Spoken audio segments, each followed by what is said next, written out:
Joining us for this 69th episode of Boiler Room. 69, dudes! Yeah, that's right, episode 69. So here we are. We're broadcasting and recording live on this Wednesday, August the 17th, from the heart of Texas. Now, I'm a California refugee, but I fell immediately in love with Texas. So thank you, Texas, for having us. We'll do our part to make sure the California zeitgeist doesn't infiltrate your lovely state.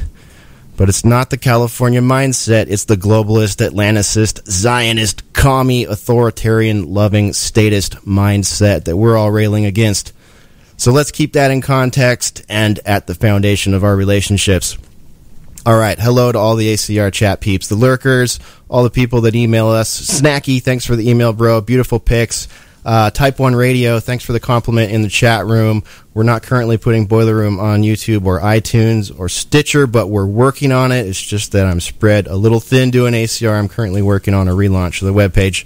Hopefully after that, I can free up some time to work those platforms. We'll see. We're just running at capacity tonight. Okay, let's get right to it, guys. Let's see who's on the show tonight. We got this guy.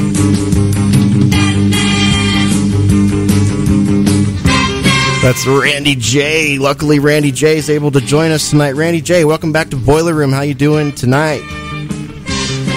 Good to go. I'm happy to be here, and I'm avoiding the flames as California is burning down all around me, but I'm here in the Boiler Room. All right. Well, hey, it's a good place, man. Stay in the Boiler Room. Get out of keep in our heat and out of that fire smoke. All right. Let's see. Next up, who we got?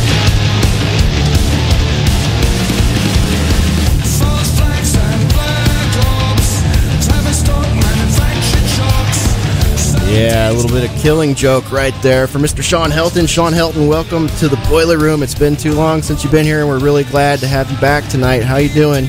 I'm doing well. Thanks for having me. All right. Absolutely, man. We're stoked to have you here. So just stand by. We'll get through intros, and we'll get right back to you. All right, coming up next, we got... Oh, this will be fun. Here we are, face to face, a couple of silver spoons. Andy Nowicki, we're like a couple of silver spoons, you and me. Make it a go, make it a go. How you doing tonight, Andy? Oh, man. You know, since this is episode 69, I thought you would have maybe Beavis and Butthead chortling, or something over the... Andy, why are you being a pervert? Why are you always going to come on the show and be a pervert? You were constantly doing this stuff. It's like we're always like trying to have a normal show and do things regular and, status quo family show, and then you come on and you act like a perv. You're supposed to be the goody two-shoes. What's going on here, Andy? You been in the Boiler Room too long? Even a goody two-shoes like me, you can't help it when you hear 69. You just can't help it. I know. Yeah, exactly. 69, dudes! Sorry, that's all I got on the board for that one tonight. Okay, and who's next? We got this guy. He is the proprietor over at jaysanalysis.com. His name is Jay Dyer. He's the author of Esoteric Hollywood, which is coming out soon, very soon. Jay Dyer, how you doing tonight? Welcome back to the Boiler Room. I'm doing good. I'm buzzed. This is the first beer I've had, actually the fourth beer. I've had 4, and I haven't drank in like a year, so you're getting treated to inebriated, intoxicated Jay's Analysis tonight. Oh, man, that's a rarity right there. Oh, it might be PG-13 or something. It might be even better, Jay. Yes, okay. Alcohol fuel in the Boiler Room. Excellent, excellent. All right, well, hey, welcome back, Jay. We got one more here, and of course, it is the... Lovely. La, la, la. I'm a happy little chef cooking at the stove. A happy little making chef a cook with fluffy now. Where's to your mom? All right, I train wrecked into that one there, but it's for the lovely Spore. Lovely Spore, how you doing tonight? Welcome back to Boiler Room. I'm good. Yeah, thanks. I love the Antwoord. Thank you for playing that track. That was awesome. Yeah, it's perfect. Perfect. All right. I think we have to jump across the icebreaker this week to some other things. Yeah, let's. We only have Shawn for a limited amount of time, and I've already blown a bunch of it into the wind here with the fancy schmancy intro. So All right, let's get into some stuff here. So Shawn and Jay and everybody, we had a discussion on Sunday Wire. I think it was 2 weeks ago. Jay and myself, we had a good discussion about Cointel Pro. And you guys out there don't know this, but Shawn was actually supposed to join us for that, and something came up, and he wasn't able to. So we're really excited to have Shawn here with us tonight so that we can kind of let him weigh in on what we talked about and, maybe see where else that conversation takes us. So I'll throw it over to Shawn to kick us off. Yeah, I listened to probably, I'd say 3/4 of the interview you guys did a couple weeks ago. It was good. I always appreciate Jay's in-depth knowledge about a lot of these topics. So it was it's always fun for me to sort of probe and look at stuff. He very correctly brought up the OSS, which is the Office of Strategic Services, as being sort of the precursor to FBI, Cointelpro, as well as CIA. And all of these programs fall under the umbrella of psychological operations and deploy techniques, various tactics to destabilize and to eradicate certain elements politically. In some cases, targeted assassinations. In other cases, it's more propaganda leaflets. So it's we're seeing a lot of that today. I think that you could make the case that some of this mass casualty stuff is directly linked to some of this COINTEL style of operations. I don't know what Jay thinks about that, but I feel pretty confident that that's some of that's spilling over into each other. They're overlapping, basically. What did you say is overlapping? I'm sorry, I didn't catch that. Oh, I feel that that a lot of the mass casualty, mass shooting events that very often depict heavily coordinated drills and things of that nature are in some ways, we can't really, they haven't released documents about this stuff, but they will eventually, saying that there's probably a new version of Cointelpro that's also involved in some of these active shooting things. Oh, yeah, absolutely. There has to be. And I think that, since the 60s and 70s, what you have now is, all of these private companies that have sprung up that deal with hyper-realistic training, that deal with private security drills, all this kind of stuff. And that's a big factor in it that probably wasn't really around back in the 60s and 70s. Now there's this whole private sector aspect to it that I think is a big key to understanding it, and that's why I always talk about that video that Chris Kendall from Hoaxbusters made, where he focuses on strategic.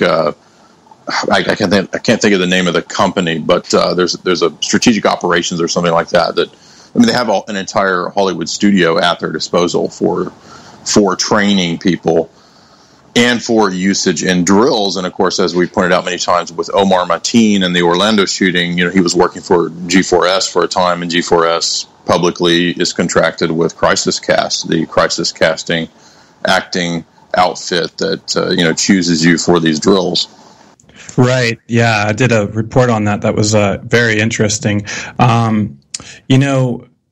There was another group in there, and I can't. The name is escaping me now off the top of my head, and I don't have the ability to look it up. But there was another client of Crisis Cast that was an active shooter drill facility, and they basically fed the narrative to the media. It wasn't the FBI that told them what happened. Actually, it was through this actual entity, this privately owned, privately run entity. Exactly.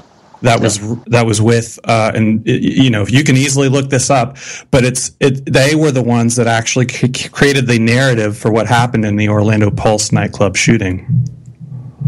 Yeah, most people don't know that is a huge industry that's sprung up, particularly, I guess, since the 80s, because Reagan privatized a lot of intelligence, and so what would have presumably in the 50s, 60s, and 70s been done by the CIA now oftentimes is done in these kind of private, quasi-governmental agencies. We all have probably heard about, what's the Booz Allen Hamilton, these kind of outfits, Yes. you know.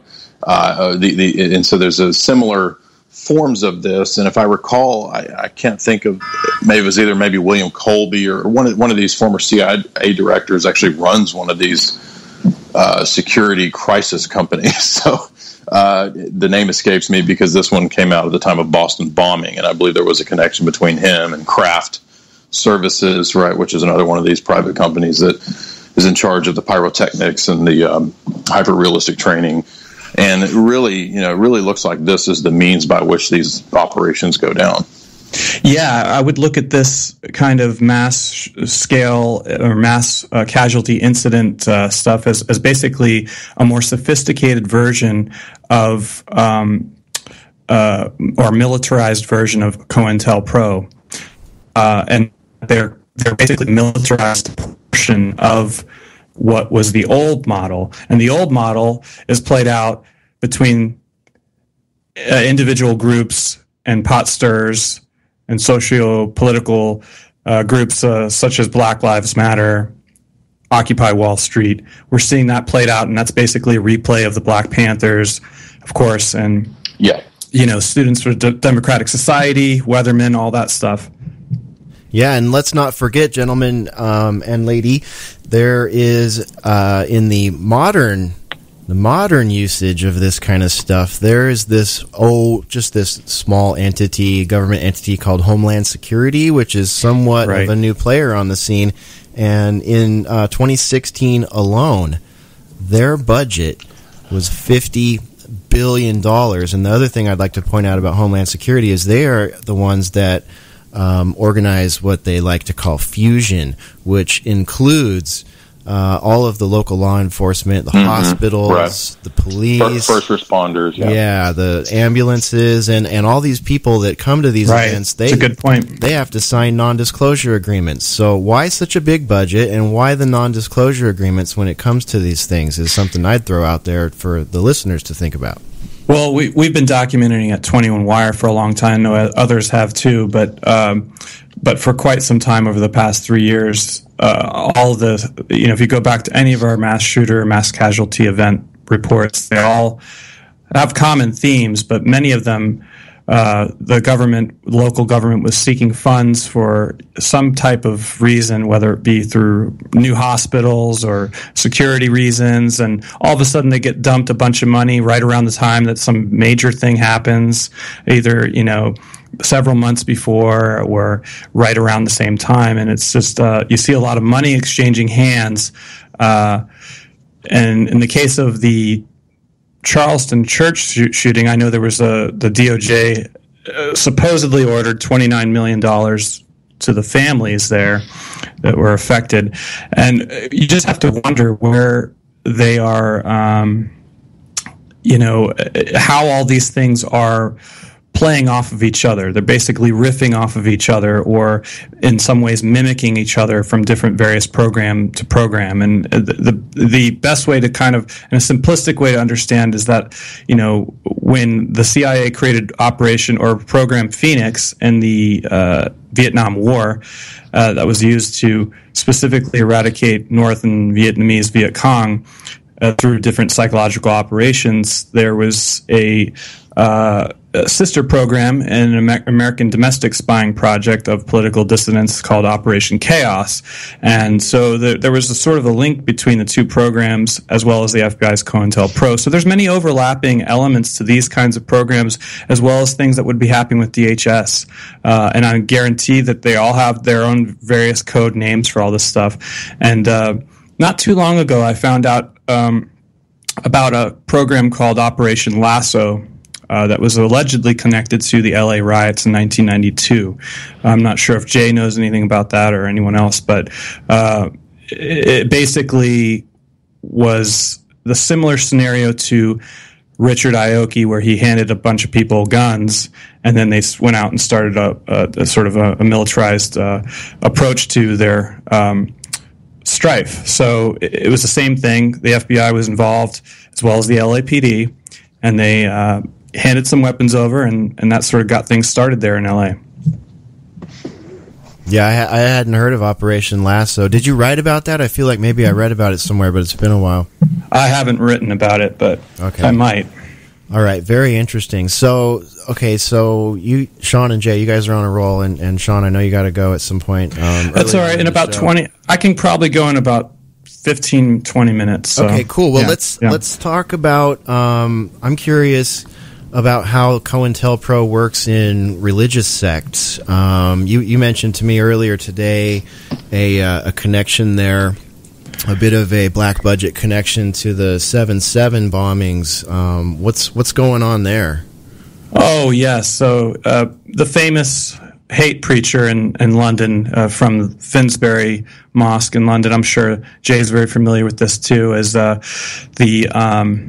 Enham Cordery, who's been supposedly linked to MI5 and other intelligence services for many years, but he also has been an operator inside of the London Mosque there for many years, and he's been attached to the 7/7 bombings as well as other terror events, or at least inciting terror, and recently he was aligning himself with ISIS, apparently, at least publicly, and they're using this now as a time to close out what I call closing out the terror loop.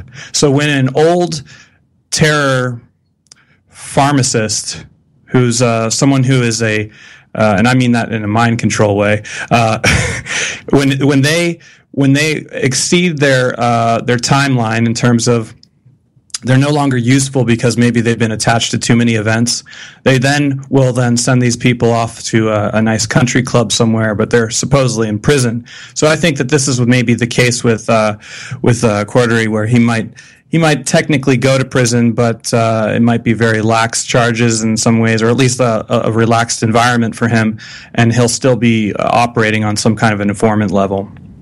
Maybe 72 virgins for him too. I don't even know if he believes in any of the stuff he says. Well, honestly, those guys are the ones who dupe the dummies into participating in it through that kind of stuff. You got to see the Newberg Sting documentary from HBO, because it really shows all this. I know I've kind of hammered that into the ground in the last several episodes, but that is a great illustration with the Newburgh, New Jersey mosque false flag incident. And that was a good one. But I want to let Shawn talk. No. That's I appreciate that. That was a good point there. Yeah, and that was a great example of an FBI foiled terror plot there, and then they created it themselves, and then they arrest the patsies. So this is what we see in sort of the overseas version of Cordery, where he's injected the religious aspect to it, the more radicalized religious aspect to it, and it's the same exact model as what very often happens in many of these other Cointel programs. The same thing happened with the character named David Saladin and his connections to the Nation of Islam. And this is actually detailed in Prelude to Terror. It's kind of a little bit watered down, but he does a decent analysis of the type of stuff that we're talking about, where he does at least discuss the usage of this character by the intelligence agencies, really as just a demagogue, a kind of reviler, a provocateur, essentially, to get people to engage in over-the-top, ridiculous actions. And what this does is basically, it serves multiple reasons that we've already mentioned, right? I mean, funding for the different agencies involved, first responders and so forth. But I mean, this is a tactic that's been going on for a long time. And it goes all the way back to Joseph Conrad wrote his famous The Secret Agent, where MI6 uses anarchists, right, to commit bombings, and it's all done to make the anarchists look bad. Yeah, it's interesting how there's the religious aspect, because this week it came up, and I'm just going to go ahead and put this out there for people to think about and chew on. This week, the somewhat widely known blogosphere sort of jettisoned to the top of the blog cyber world. One Zen Gardner revealed that he was once a part of a religious cult, and one that was widely known for its abuse, called the Children of God. And some people are there's a lot of questions surrounding his release of this information, and that some people are wondering whether it's possible that he might, in fact, have been pressured to release this information, and then just went ahead and did it on his own terms. I've read his response. I know others have read his response. My feeling is that he's sort of casually accepting his role as somewhat of a high-ranking official by his own admission. He's sort of casually sort of mentioning his involvement, even though he notes that he was somewhat high into the foundation there, and actually knew David Byrd himself, who is the founder of Children of God. So, some of these programs that we see in Cointelpro, I know have bled over into the religious sect, and I know that Jay has often done a lot of writing about this. I've written about this stuff too, and it's sort of an interesting thing when you think the military sort of industrial complex being involved in, say, the Process Church or Temple Set or in Jim Jones' case, the People's Temple. So we know that these kinds of things can exist, and I'm not accusing Zen personally of anything of that nature. However, being the people that we are, the inquisitive people that we are, we're going to ask those hard questions, those uncomfortable truths that are sort of lurking in the dark corridors that we have to ask. And you have to wonder why he comes out after all these years, after he's sort of prominently now at a certain level and has now revealed this information. And you have certain people coming to his aid, such as John Rappaport, who's a well-known journalist that many people know and respect, has come to his aid in this time, I guess you should say, and it's an interesting concept when you think about it, because I wouldn't necessarily be so quick to be by someone's side until I knew the full story. And I think the problem here is that Zen has released this information without actually explaining his role, and has not taken really a whistleblower status as of yet. And so you wonder, what was the point of releasing the information of being in relation to an abusive cult? And was it really just to exorcise some demons, as he sort of said in his article? I'm paraphrasing. Or is it something else going on here? I don't know if anyone else wants to weigh in on this, but it's an important topic. What it kind of reminds me of is, anybody remember a few years ago how Beck, the singer or the rapper, performance artist, whatever you would call him, how he kind of got outed as a Scientologist? Yes. Do you remember this? Yes. I do. So this kind of reminds me of that in a way, although I guess this guy is not that status of a celebrity, but it sounds like he still has his own definite sort of following. And yes. So was that done purposefully, or I wasn't thinking conspiratorially at all back then. I don't know about the Beck situation too much. I mean, I know that he's involved with them, and I knew he was involved with some couple that was supposedly killed themselves in New York. They walked themselves into the Hudson River, that were also being harassed by the Scientologists. But I don't know much about him. However, there is a thing that I want to mention really quickly here. This is the reason why I'm most concerned about Zen's response to this, his sort of outing himself, so to speak, is that he was equating his time in Children of God as being a soldier for the military, and that he was sort of indoctrinated into it, and that he didn't really understand why he was there until it was too late, kind of thing, and had been there for many years and decided to walk away or whatever, or get out of it, supposedly. So he was equating someone who, and bear in mind, I understand that the audience out there and all of the pundits here today understand that there is the gigantic fraud that is the military-industrial complex. I am well aware of that, but by and large, most troops who go into, or young men and women that go into the armed forces, think that they're actually defending a nation or a foreign invasion or something of that nature. Most people just are not totally aware of why they're doing, taking that role. So for him to say that basically being a part of a cult that was around and known to be abusive even in the 70s, to say that basically that is the same as serving your country in time of war, I find that really, really disingenuous, and I find that a completely preposterous explanation as to, or an analogy to his sort of time in Children of God. I don't know if Hesh wants to weigh in on that. Yeah, I agree with you there 100%, Shawn. And you and I talked to Zen back a few episodes back on Sunday Wire, and it was a good conversation. It was. I stand by that interview, and yes. I didn't get any negative vibes from you guys aren't going to purge it from the record or anything. No. Okay, that's good. There's no need to do that. We don't have anything to hide, and I hope that Mr. Gardner doesn't either. But to be quite frank, if you look deep enough into the Children of God and into the guy that formed it, this guy David Byrd, it is there's a lot of really nasty history there. It's very close to a Jim Jones or a Heaven's Gate sort of place, except they remain, they persist. They're still out there. They've rebranded themselves. They've been on the run a lot.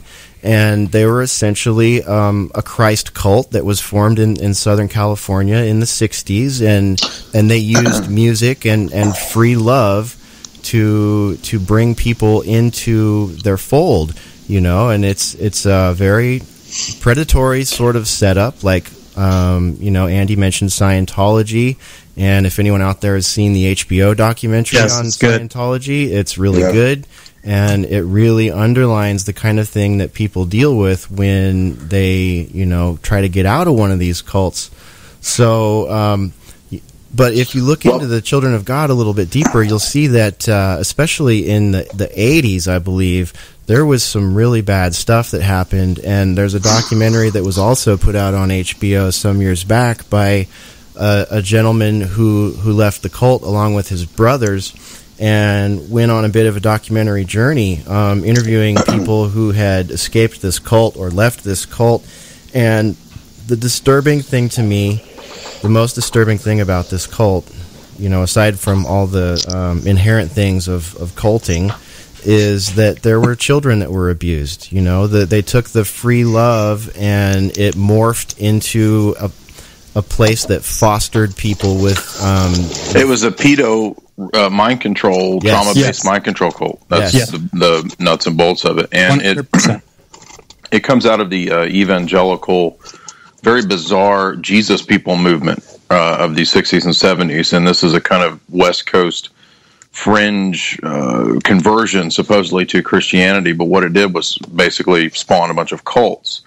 And what was very popular amongst the Jesus people movement was the Hal Lindsey book, Late Great Planet Earth, which is all this premillennial Zionist gobbledygook theology that is part of the reason why it spawned so many cults. But that's not the only reason. The other reason is because evangelicalism, because it's very easy to just start a grassroots thing and call yourself an evangelical in a strip mall or whatever. That's one of the classic ways that intelligence agencies have used cover. Now, if you read something like Jim Hoogan's book, Spooks, he'll talk about this. He'll talk about USAID, missionaries, Red Cross. These are classic spook covers. Shawn has done many pieces, as well as I myself, that deal with cases where we've seen characters such as the original guy who was the ISIS beheading victim, supposedly was also a embedded journalist under USAID cover. Well, that's just like the most obvious CIA cover of all time. I mean, it's like, give me a break. Doesn't even require like it's pretty obvious, it's transparent. And so when we think about evangelicalism, in fact, in the last year or two, there have been mainstream articles coming out about the Pentagon openly saying we've got to use more evangelical missionaries as intelligence covers. I believe this was in the Washington, it was either Washington Post or what's the other Washington? The so-called Washington Times, yeah, maybe in the Washington Times. The Pentagon talking about, we've got to use... Which is run by a cult.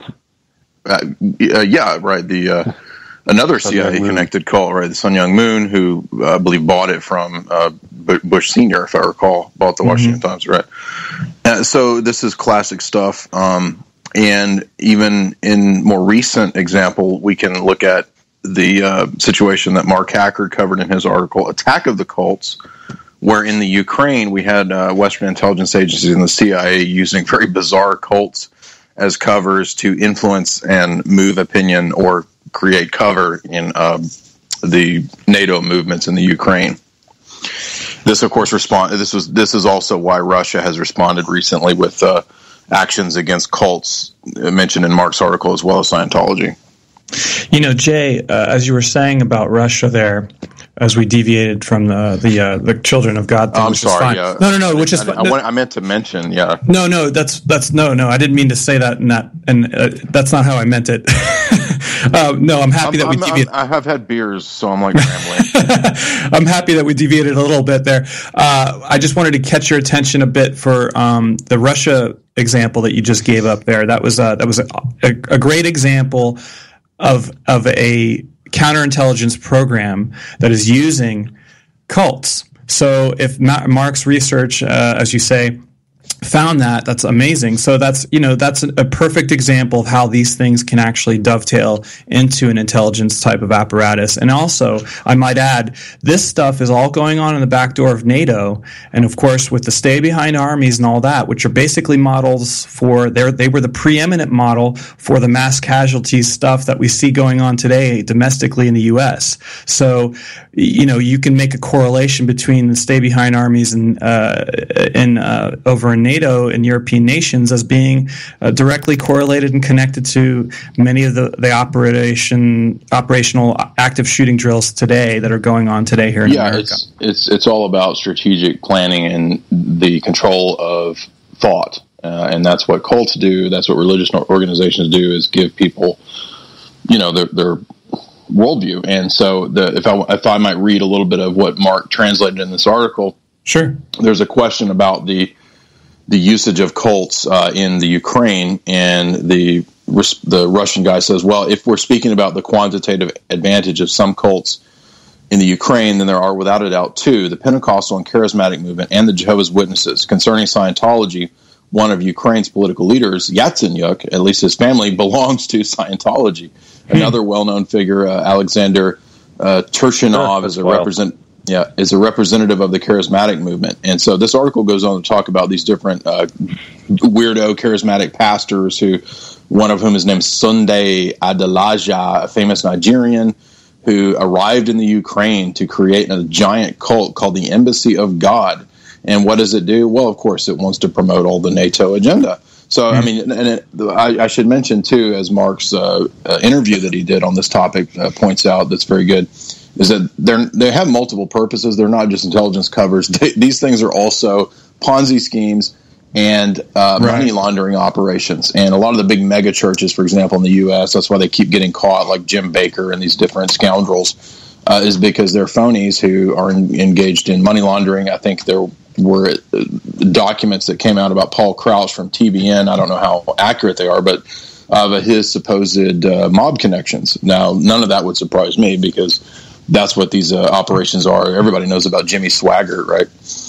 And there were also money scandals that surrounded Swaggart as well. So it wasn't just a sex scandal. It was also money laundering too, if I recall. There was some documentary I watched on that. But to tie it back into what's going on with the Children of God is that it's not an accident that you're also within the vicinity of the Temple of Set situation with Michael Aquino and the Presidio, right? That's also out there in the same rough vicinity of the West Coast.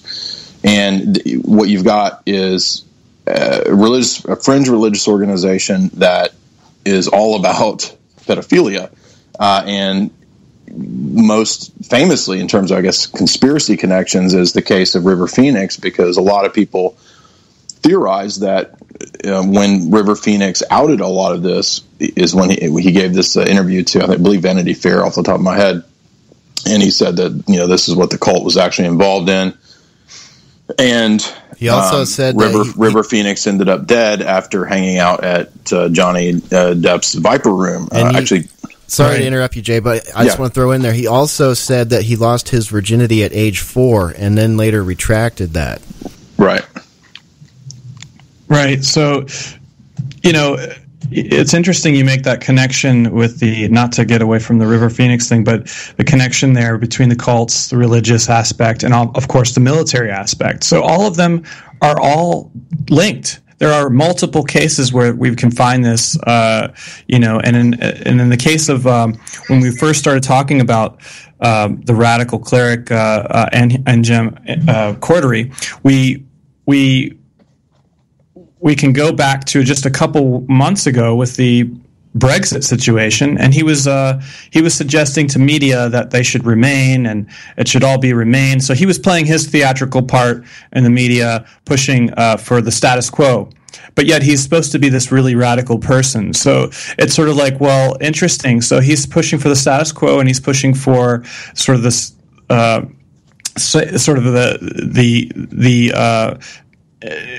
continuing migrant crisis. So it was an interesting role for him to play that. I just thought that was, it reminds me of the stories that came out not too long ago, that the utterly ridiculous stories that Osama bin Laden's number 2 concern after destroying the West was climate change. Right. Right. Exactly. Yeah. So just to wrap up the whole Zen thing, I just want to say that, I feel that I don't want to necessarily jump the gun here on this situation. I think Hesher did a great job of explaining that as well. I think that it's something to concern ourselves with. I think those who are readers or avid readers of all these people, of all of our different various blogs and sites and things like that, to just not get caught up in the cult of personality, and to just kind of be grounded in your approach to understanding information, and don't buy into too much stuff with some of these folks, because you never know what might be lurking in the dark corners of rooms. So, but on that note, I got to run, guys. So you guys have a good rest of the show. Thank you so much. Okay, thanks, Shawn. There he goes, everybody. That's Shawn Helton. He is one of the leads over there at 21stCenturyWire.com. Appreciate your time tonight, Shawn, and glad you were able to join us. So what's the lesson here? The lesson here is basically that what we're getting from this, what I'm getting from this, is that I need to go ahead and write the post explaining that I'm a secret brony. Is that what we're getting from this? Yeah, that's before it actually comes out. Yeah, before we out you. Yeah, expose your sordid past. Yes, Jay. Everybody write down all their darkest secrets and make a blog post out of it. Yeah, I don't know. I want to wrap that topic up in particular with Zen. But Zen, if you're out there, best of luck with all this, and I think everybody's going to be looking onward with fresh eyes, and I hope you're on the up and up, as you have said. But Hesher, sorry to interrupt. Would you ever, if he agreed to talk to you again, would you interview him on the air again? I'd have to consider it. I might want to learn a little bit more before I went on record again. What do you think, Spore? I think that would be awesome. I think it would be really great. Yeah, I would listen. Actually, pick his brain about it and say, what you were with this cult that has been abusive to a wide range of people for many years. Why are you not coming out here and saying, this is what's wrong? Like what? Or I would love to know what's going on. I would love to pick his brain and not. I don't want to accuse him of anything. I don't know how close he was to anything, or if how aware he was of what was going on. I'm not going to sit here and, accuse somebody or perpetrate them as something when I don't know what's going on. I think that it would be really awesome to have him come on air and talk about what he experienced firsthand, and what he knew about, and what he witnessed, and what he was willing to witness before leaving. Yeah, well, you know, and why he left. Yeah, we'll see. We'll see. I mean, I think if he's going to come forth with those sorts of details, that he should, you know, do that on his own. He doesn't necessarily need me asking him questions to do that. And there are a lot of people out there writing hit pieces on him and, you know, looking to really demonize him. And, you know, on the one hand, I can't blame them, because if you this cult has led to many a suicide, a murder-suicide, you know, a lot of disrupted and ruined lives came out of the end of this, and you know, we don't know enough to accuse him of being involved in any of that. It was a huge cult, and it spread out over multiple countries.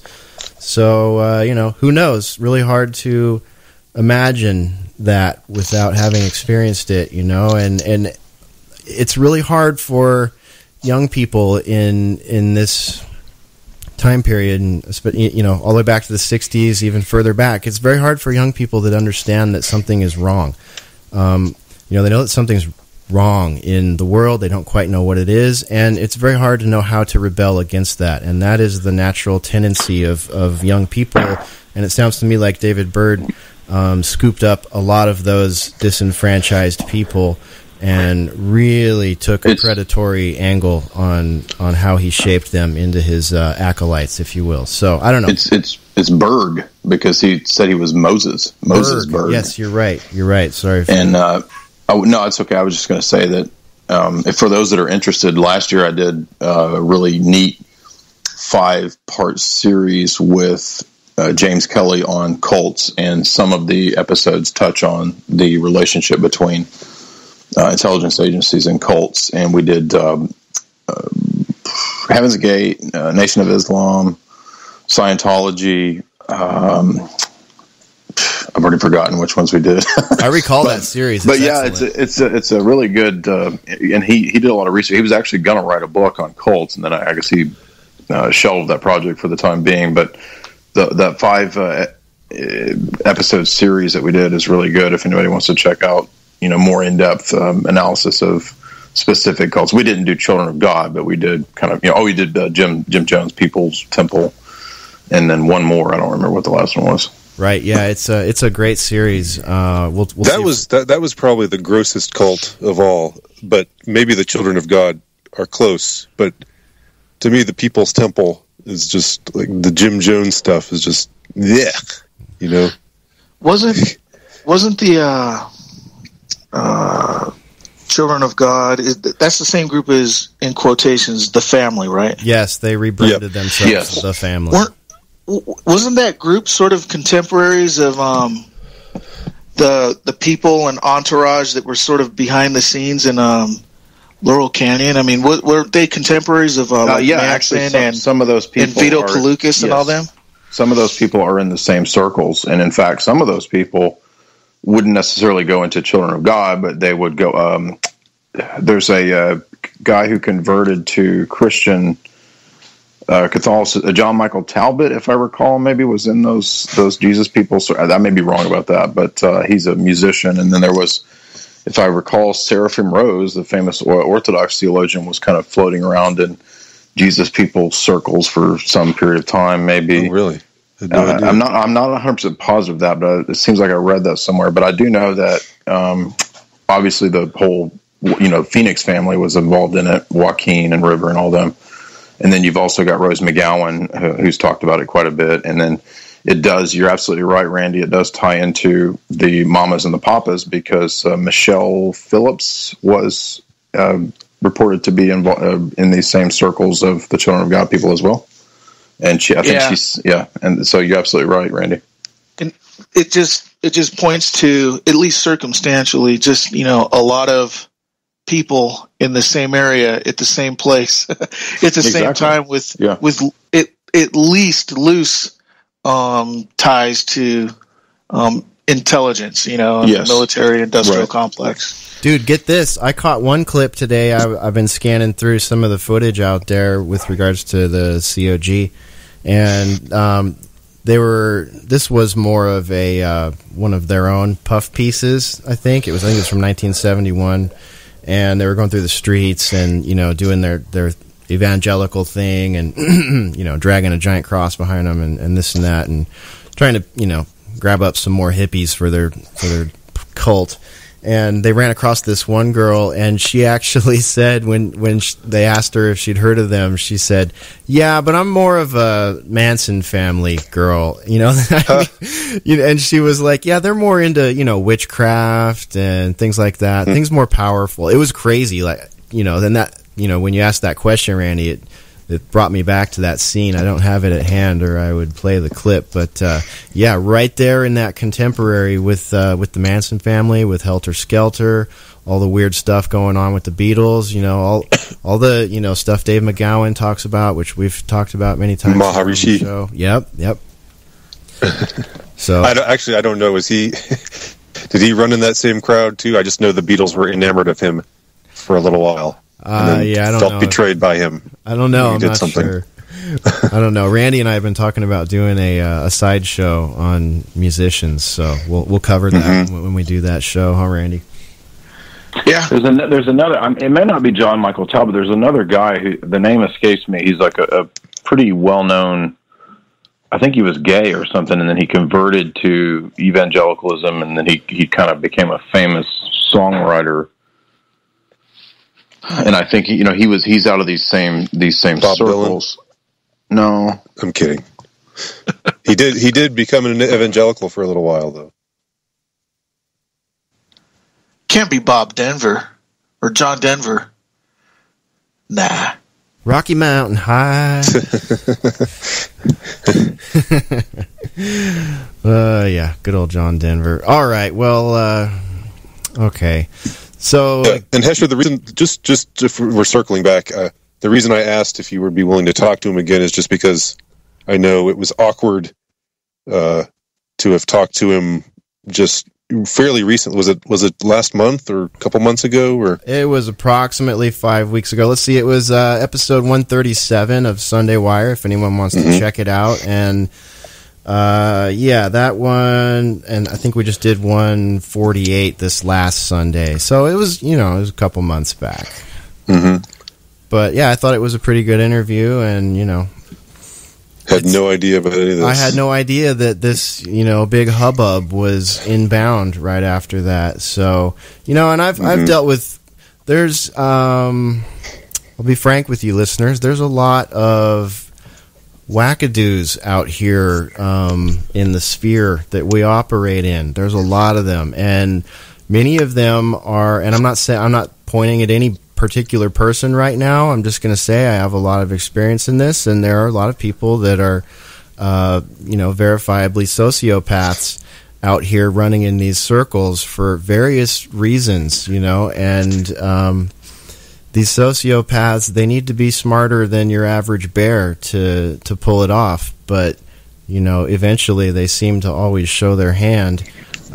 So that's what kind of underlines what Shawn said. You got to really be careful for the cult of personality stuff out there, because you may find yourself attached to someone who seems right up like-minded alleyway with you, and then later on discover that your name being next to their name long enough has applied a substantial amount of mud on your reputation, and it's really hard to avoid that stuff out here doing what we're doing. It really kind of takes a strong stomach. I remembered who I was trying to think of. Who was it? Keith Green, the famous Christian musician, was in those same circles. Oh, really? What would I recognize him from a band? Because I'm really excited. Well, he was like a psychedelic '60s dude, and then he became this super Jesus people type dude. Was he the dude that was in Fleetwood Mac? Because I heard one of the Fleetwood Mac guitarists walked off stage to join bailed on the band to go hang out with the Children of God and became a member. I'm not up on Fleetwood Mac history. I mean, I know Tell Me Lies and Stevie Nicks. That's about all I know about Fleetwood Mac. That's about all I we could all ask our moms or our aunts about Fleetwood Mac. That's that's mom music, but it's true. It's true. That album was in my mom's vinyl stack as a kid. There's no doubt about that. But yeah, I mean, it's very interesting. I mean, you brought up Rose McGowan earlier. She's had some interesting comments on that, and she ended up being well adjusted, right? Not a whole ton of plastic surgery and a short lifetime living with Marilyn Manson. That's pretty normal, isn't it? I was going to say. I guess. Wasn't she the one who was going out with Marilyn Manson for a little while? Yeah. I'm up on my Hollywood gossip. Yeah. She looked great in Doom Generation. Man, have you seen her lately? She's had some crazy work done on her face. No. Yeah. Anyway. Now, and to be clear, that the People's Temple was sort of different. That was, they didn't really, that was like off to itself from all these other groups that we've been talking about. Pretty much, right? It was, and Jim Jones didn't really have any. It wasn't a supernatural cult. He would make really conflicting, contradictory statements, but it was more of like a social gospel. And it was mostly black people. Like, yeah, because he was a Marxist. Actually, there's a great article that a friend of mine who will go unnamed wrote for Radix Journal called I think it's called Rainbow People or something to that effect, but it's about the Jim Jones cult. It's a great article. That's at Radix, but yeah, it goes into how Jim Jones's social gospel is pretty much what America believes now in terms of social justice warriors. Oh, that is interesting and creepy thought. Wow. That's a good one right there. Jay, what do you think of the way did you see the Netflix documentary on Jim Jones? Do you think that the narrative that they give publicly is accurate, or do you think there's something else going on with the way all those people died and at the airport? I didn't see that. I know that when I interviewed James, he had done a whole lot of research. He read a lot on it. We didn't really get into the intelligence connection aspect of it, which is one of the things that I kind of felt was lacking in that interview. That's really where I wanted to go with it, but James didn't really focus on that. So we kind of just talked about Jim's own psychopathology. So we focus on him and his oddities as a character, his background, his beliefs growing up, and then the evolution of his weirdo cult over time in his mind. But yeah, I mean, we all know about the senator being shot and all that kind of stuff that suggests, people theorize CIA operation and all that. Could there have been stagecraft? He could be, who knows? But I mean, how would we ever figure out the real story? It's like JFK, in my view. Like, how are we ever going to figure out the real story? I mean, I know that the official story is not true, but how are we ever going to figure out the real thing? Yeah, exactly. I agree. And I had just watched the Netflix documentary. I mean, I don't know if it's a Netflix production, but it's on Netflix about Jim Jones and that particular cult. And after that, I listened to your talk there that you were just talking about, and I thought it really filled in a lot of gaps. So they really go well together. If anyone out there is curious on that one, definitely check out Jay's interview there on that one, as well as the documentary. It's titled, mine's titled The Psychopathology of Jim Jonestown, I think is what I titled it. Nice title. Yeah. Okay, that was Peter Green of Fleetwood Mac. There we go. Thank you, user that sent me that. Yes. Okay, yeah, that's not Keith Green, but Keith Green apparently was in the psychedelic scene, and I'm pretty sure Seraphim Rose was too at one time. Okay, right. Wow, it's just such a twisted web there. My goodness. All right. Well, hey, what's next? Let me. I don't know. Anybody got any final words on this? Because I'm ready to toss the baton over to Andy. I know Andy's probably the next one that has to walk out of the boiler here. No, it's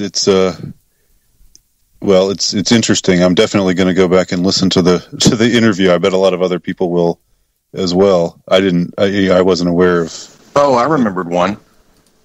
Mark David Chapman he spent a significant amount of time down in Latin America working with an open CIA character under an evangelical cover before his purported attack on John Lennon. Oh, that's a good one. Yeah. Good old Mark David Chapman. Wow. David Berkowitz as well did a brief military stint and also worked with an evangelical organization, as did Charles Manson for a period before he went to jail. David Berkowitz being the son of Sam, right? Yes. Wow. Yeah, these are popping into my head as I reflect on this. There's a lot of weird connections, and I'm not saying that like these guys. I'm just saying that it's suspicious. Draw what conclusions you will. Right. Yeah, it's a pretty deep rabbit hole, and we've dove into it before, and we've circled it, and I think a lot of people out here in the independent media, if you will. God, I just hate all the words for it these days. But it's. I mean, even Zen Gardner himself has written some really good pieces on cult aspects. Who knew he would be coming from that background? But still, very interesting. Very interesting. All right, so Andy Nowicki. I don't know where we're at on the time frame tonight. You're an hour ahead of me. I don't know when you got to go, but I thought I would, pass it over to you and see if you had any big events this week or any work coming out or new nameless podcasts or articles or clips that have pissed you off this week. What's new with you? Well, thanks. Well, thanks for the spotlight. Wasn't expecting it. I do have a new nameless podcast that will be coming out tomorrow, and last week we briefly touched on this, and I thought it was worthwhile going into in a little bit more detail. So I guess I'm just teasing it now. If you'll recall, we were talking about binary language, unnecessarily binary language for the LGBT crowd and all that, and you played that clip with the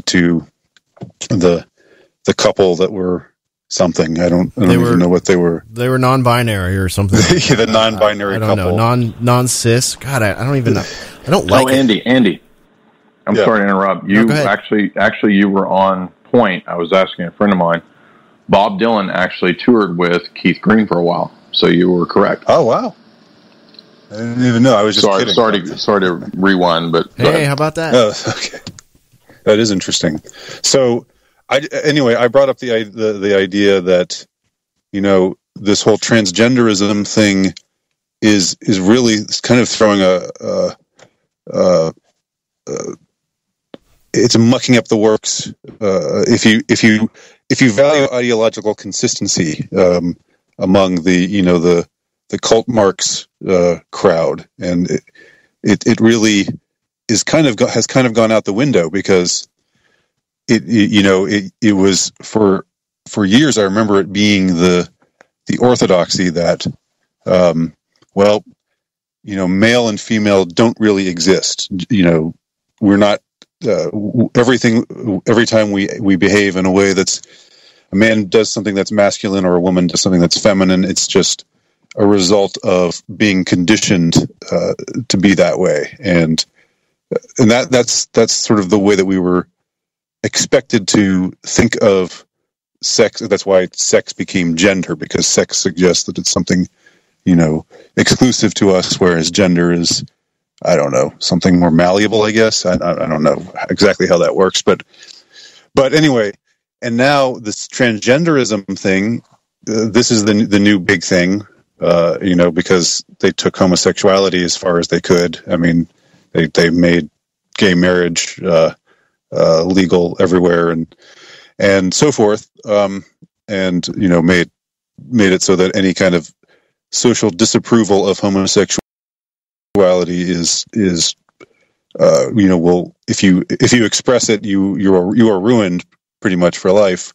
And so homosexuality has been mainstreamed, and now transgenderism is the new thing, but transgenderism seems to be saying that sex does exist, or not that sex does exist, that gender does exist, that we are really biologically grounded in a particular sex. It's just that we might be in the wrong body,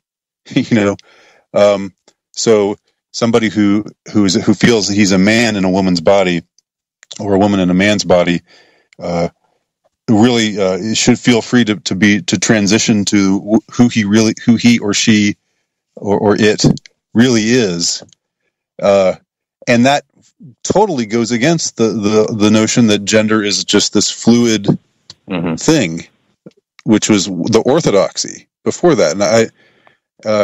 And now, gender is something, or your sex is something that you are biologically, at your core. It's just that you might be in the wrong body. I have a question related to that you might know, Andy. I read somewhere that Shia Islam believes that that your gender is separate from your soul. Is that? Have you heard that? No. So that they believe that you can have a sex change. I don't know. I'm not sure that's true, but I read that somewhere. No, I didn't know that.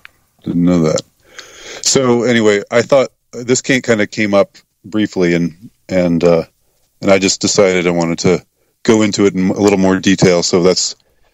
If you go to alternative right, that's alternative-right.blogspot.com tomorrow. That'll be my new nameless podcast.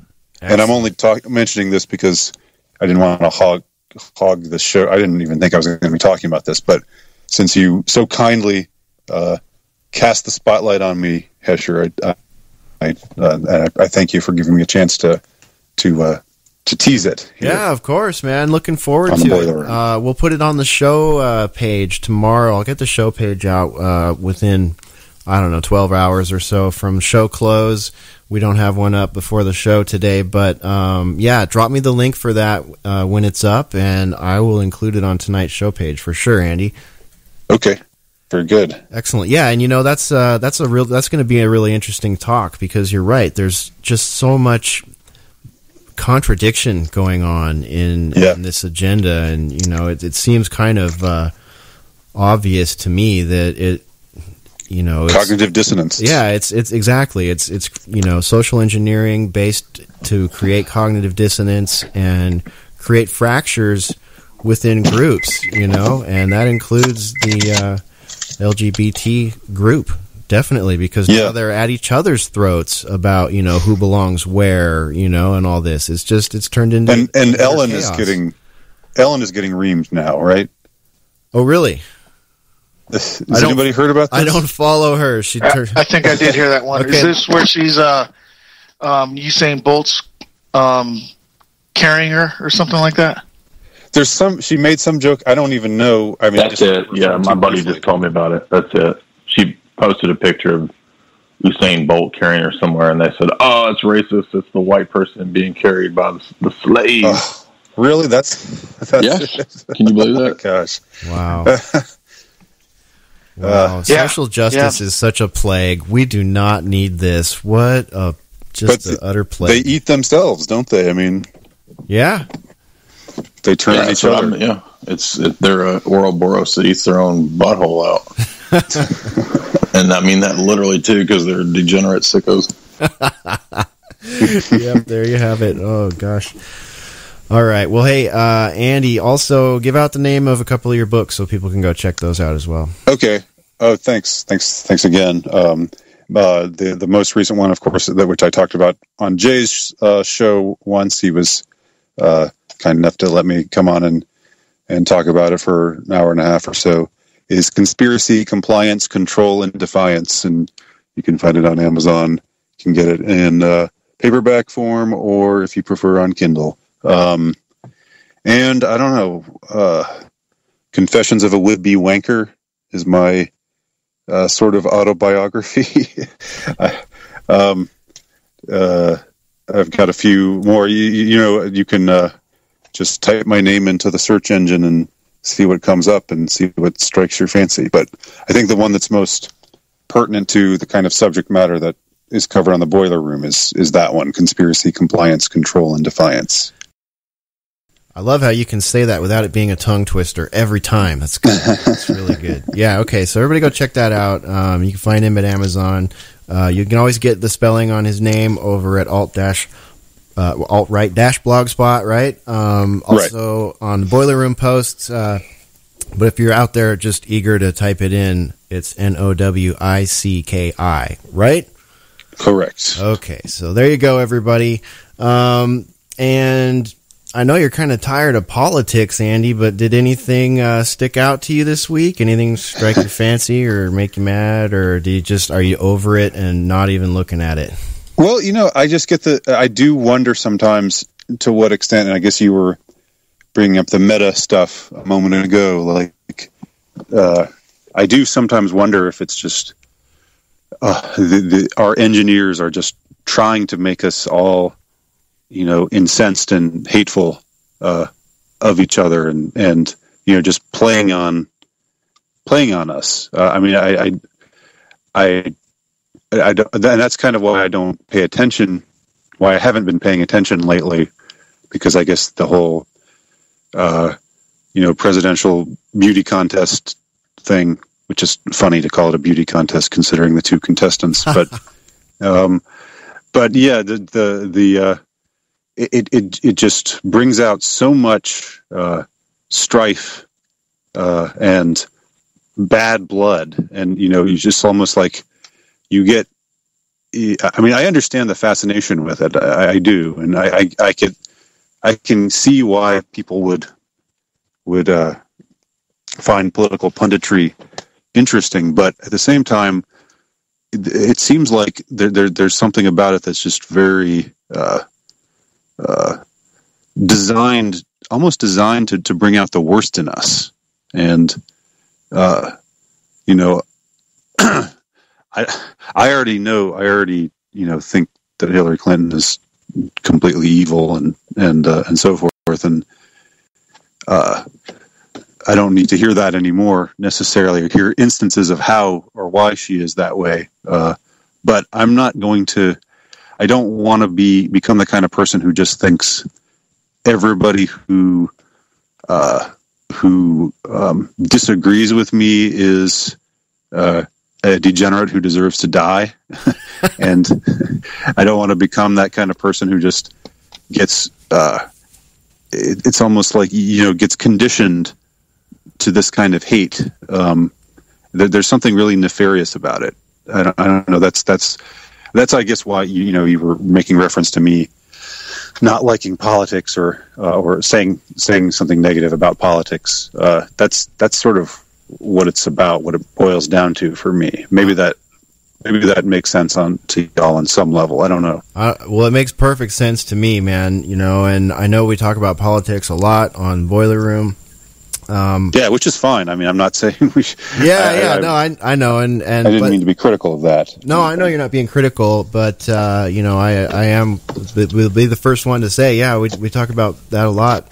But I think it's also important to take a step back and look at that meta level, like you just laid out, And I think you're right in the sense that we may be preaching to the choir sometimes when it comes to, I've got umpteen clips in my notes here that I could play about Benghazi, about email, about Hillary. I mean, stuff that was just total groaners. And we may even go there tonight. I don't know. Maybe Randy and I will stay up late and go through some of those. But, I think generally speaking, you're correct. And what it's doing is it's creating that dissonance, that fracturization, that anger, and all of you sci-fi nerds out there know that I'm gonna throw a quote your way, and I'm sure 15 hands are gonna raise up and say, "I know where this is from."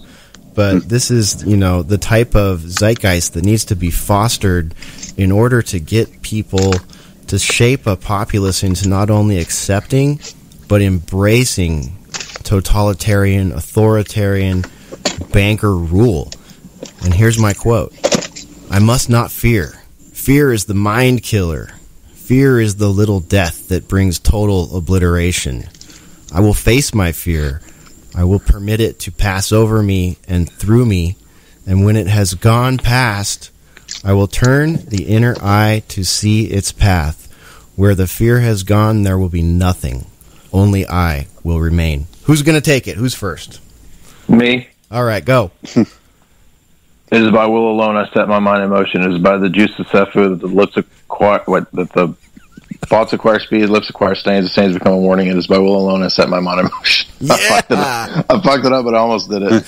I used to know that like right away, but anyway. You even threw a Quetzalcoatl in there too.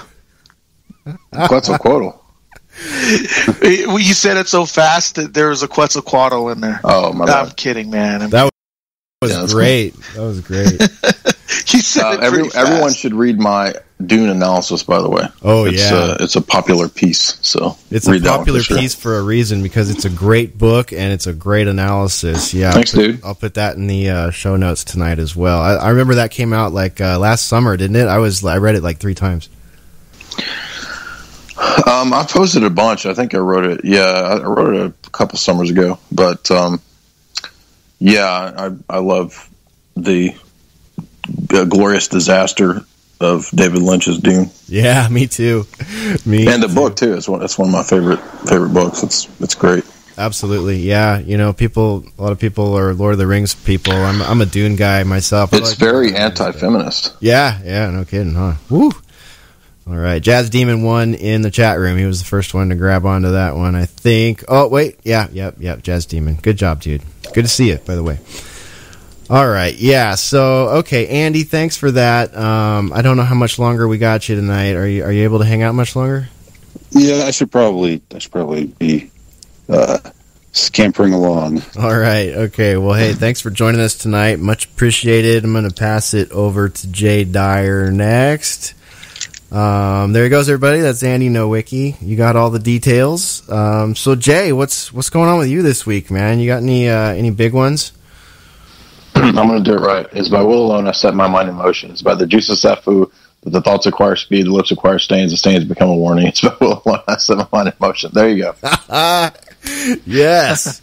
Oh man, nerd status just rose 10 points. That was awesome. I got 10 hit points from that. Definitely. In our role play. Yeah, man. Now, what did you ask? I'm sorry. I'm just curious what's big on your list this week. And by the way, we finished Stranger Things the other night, and I haven't read your Stranger Things review yet because I wanted to finish the show first. But it's next on my list. Did you like it? I thought it was fun. It wasn't super great. Yeah, I found it enjoyable. It kept me engaged. I think the thing that I liked the most was just how well they portrayed the time period. You know, they really captured the time period well. And the story was engaging too. I think Randy J just finished it as well. What do you think, Randy? Ditto. I mean, I will say the same thing.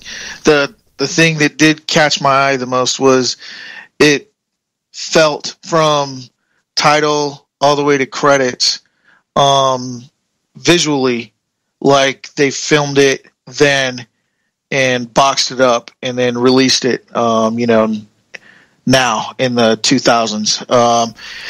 There's some certain maybe what do you call it, like thematic themes that might not have been in a movie back then, that we could like pull out, but for portraying that era, it was spot on, I thought. Excellent. So, Jay, you can go ahead and spoiler if you want. Any big, bullet items from your analysis on that one that you want to just throw into the boiler? Because now that I've watched it, I'm like chomping at the bit to know what you wrote about it. Oh, let's see. I'm trying to remember what I wrote. Let's see. I think you might take issue with my analysis of it, but oh, cool, fun.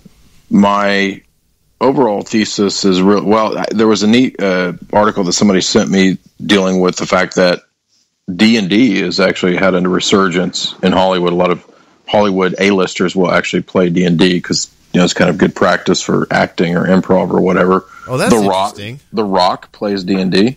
Oh, wow. So that may tie into the reason for this series. The Hollywood Reporter did an article on it, but my thesis was that it's kind of all the stuff that we remember from the 80s, E.T. and things like this, kind of repackaged. Goonies with a conspiracy twist. It was originally, I read from, I think, Entertainment Weekly. It was going to be called Montauk, after the so-called Montauk Project, which I don't think is a real thing. I think that some bullshit general made that up. There's no real Montauk Project, but which, it's dealing with CERN type stuff, time travel, alterations of dimensions and all that kind of stuff. So, as a fiction piece, it's fun. It's not great. I thought there were some flaws in it, some things that were never explained, left us kind of hanging. But it actually does explicitly mention MK Ultra. That came up when the police officer was searching his old. What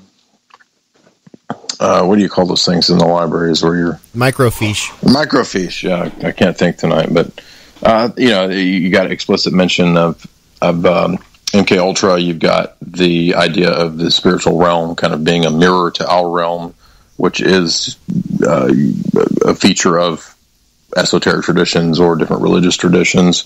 So I thought that was neat. These gateways that are guarded by demons and so forth. And I'm not going to spoil my thesis. If anybody wants to, they can read my article. But I thought there was some interesting esoteric elements to it. One thing that not many people have pointed out that I think should be pointed out is that on a kind of meta level, CIA agent Tim Leary is the godfather of Winona Ryder. Is he really? I didn't know that. Mm-hmm. Yep. Wow. Who was? Tim Leary. No way. Yeah, way. I guess it's always who you know, not what you know or how good you could act. You know what I have to say to that? Beetlejuice, Beetlejuice, Beetlejuice. I was going to say Beetlejuice, yeah. Wow. Okay, cool. So, you know what? I agree. I thought it was very noteworthy that MK Ultra got such a big, role in that. I mean, essentially, the television show is saying, "Hey, the antagonist in this story is not necessarily the demon guarding the gate to the dark wonderland. It's actually a government entity with."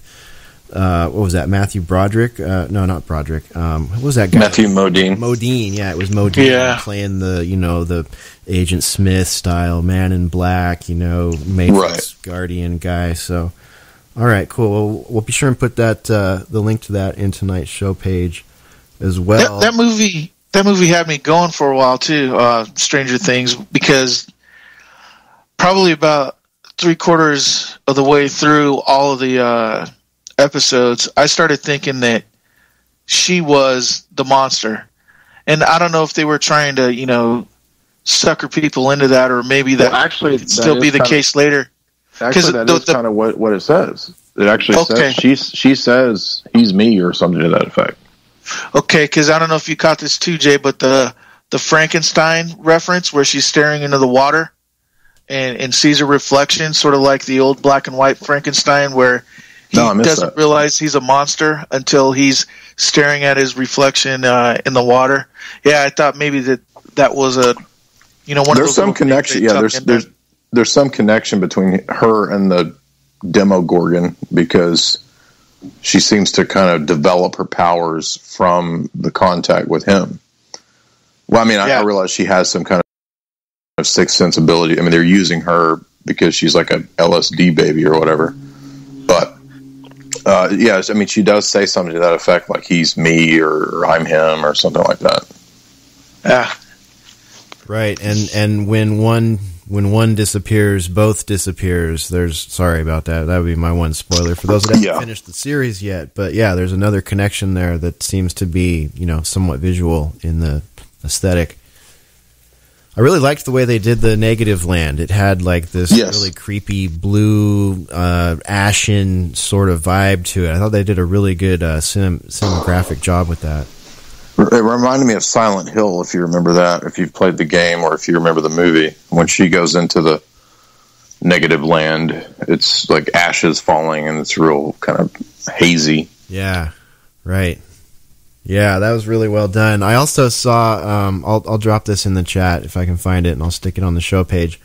everybody is raving about the soundtrack and the intro segment. And I found a piece on that. ACR listener Gennaro sent me a video about. Dude, have you seen? If you go to YouTube, the Retrowave. Those are people that do Retrowave are getting like millions of views. Oh yeah, with these little MIDI synthy Retrowave things they do. Yeah, I'm not surprised. There's some pretty cool bands out there too, like Laserhawk. I remember Laserhawk turned me on to Laserhawk, and I was like, wow, this is like the Knight Rider theme, but extended into a whole album I could actually rock. But yeah, this YouTube video, it's great. It talks about the company that designed the intro segment and where they took some of their inspiration from, and it was all 80s stuff. It was like Stephen King books and old movies and things like that really, and they did a great job sticking to that aesthetic. It kind of shows how they went through that process. So I found that interesting because I know everybody's been digging the opening theme to that. And those guys, they do the opening theme for a lot of big name shows. They are probably rolling in it because they do good work, admittedly, definitely. So I'll be sure and drop that into the show page tonight. What else, Jay? Any? I saw you were on Ground Zero this week. How'd that go? That was interesting. I got to talk quite a bit. We discussed memes and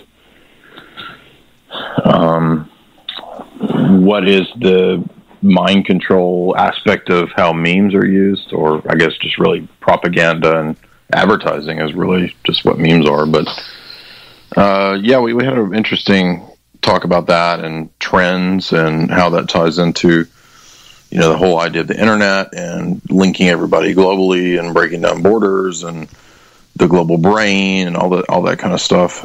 So it's worth listening to. I thought it was a good interview, and we're going to have. I did an interview with a guy who's written a bunch of theological articles that I've known for a long time. That'll be up in the next few days. His name's Tommy Hamilton, and he wrote some really good stuff dealing with Genesis that I think is interesting. Gets into some of the symbolism in Genesis. So that'll be up in the next few days, and the next Tragedy and Hope will be coming out pretty soon. So nice. You know what to expect from me. You're busy. That's really busy. I really enjoyed. I thought it was cool after Sunday Wire when we played the Tragedy and Hope. We did like this full-on marathon. It took until almost like midnight that night, I think. But, oh wow, cool. Yeah, that was cool. A lot of people stuck around in the chat room and listened on and off throughout the day. So. It's a great series. Definitely recommend everybody check that out. And I may, if readers are familiar with another guy who's done a lot of work from Tragedy and Hope, his name's Kevin Cole. He works with Richard Grove over at Tragedy and Hope, and Kevin Cole and I are discussing doing a podcast together. I think he's done a podcast series on Tragedy and Hope too. I don't think he didn't do the entirety of it, but he's written a lot of articles from Tragedy and Hope, and I think we are talking about doing an interview in the near future too. Excellent. Yeah, cool. All right, looking forward to it. What about you? Anything in the political spectrum that caught your interest this week? Me? Yeah. No, I haven't really had time to focus on the political spectrum other than I did see some Trump clips about ISIS being created by Hillary Clinton and Obama, which is roughly kind of true, which I thought that was kind of cool. Yeah, I got a kick out of that one too. Yeah, and the whole kerfluffle of Hillary falling around and having seizures, this whole saga. And I actually interviewed Donald Trump, if anybody saw that video. Oh, yeah, I did actually. So I interviewed Donald Trump on the issue of Hillary's so-called seizures. So anybody can check that out if they want to. Yeah, I highly recommend that one. We retweeted that one over here from the Twitter account. It's great. It's up at jaysanalysis.com as well. Highly recommend everyone check that out. Donald Trump's hair is ridiculous on that particular video. So I forgot to mention too, we also did I have a buddy who's in Japan who goes by the moniker Shawn from Japan. We did an interesting interview about Japan's role in the New World Order in the last century. and that's gotten a decent little bit of views. So if people are interested in that topic, it's a topic that I didn't know that much about, so I was glad to learn some introductory facts about that. So you can also check that out on the main page of Jay's Analysis. All right, cool. Yeah, we'll get that one in the show page tonight too. If you think about it, drop me that link just so I don't forget. Sure. Let's see. Okay, I got one. And that Hillary thing, it's really weird. I've been, I don't know, reluctant to say anything about it, but it's just been, like you said, a kerfuffle.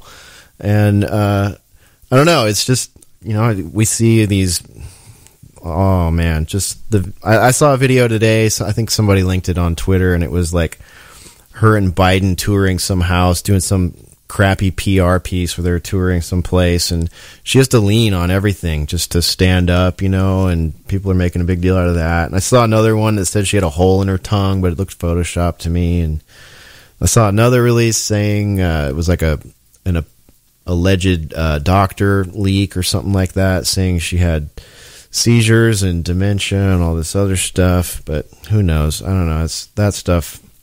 I'm a little dubious of that stuff. Besides, who needs that kind of clinical proof that she's a psychopath? We got enough facts on that one to not even have to go into speculation mode with regard to medical crap. But okay, here, check this one out. This one's actually kind of funny. I think maybe even Andy Nowicki would appreciate this one. I'm going to bring up this clip here. All right, this is great. I'm going to just play it and we'll come back. What do you think when Hillary Clinton said, "I see improved relations with Russia from a position of strength only as possible"? I agree with Hillary. Hillary Clinton said, "Immigration is a privilege and we should not let anyone into this country who doesn't support our communities, all of our communities." Well, I'd virtually have to agree with that. Hillary said, "In order to achieve the American dream, let people keep more money in their pockets and increase after-tax wages." Yes, okay. It's in order that's a great idea, so that we can start to move everybody up and start moving people out of the level of poverty. And obviously runs fairly severe contrast to what Donald Trump is proposing. Absolutely. Many of her comments run severe contrast to Donald Trump. Hillary Clinton said, "I like the concept of local education. I want to get rid of Common Core. I think Common Core is a disaster." Well, I'm an educator. I'm a school teacher. I think Common Core is a disaster too. Okay, you guys, you know what's funny about that? You may just be listening going, "Oh, okay." What's funny about that is those aren't things Hillary Clinton said. Those are things Donald Trump said. So they're just going to the Hillary supporters and repeating crap that Trump said, and they're just agree with anything. Hey, Jay, you still there? All right, I think we lost Jay. There he goes, everybody. That's Jay Dyer. Go subscribe, jaysanalysis.com.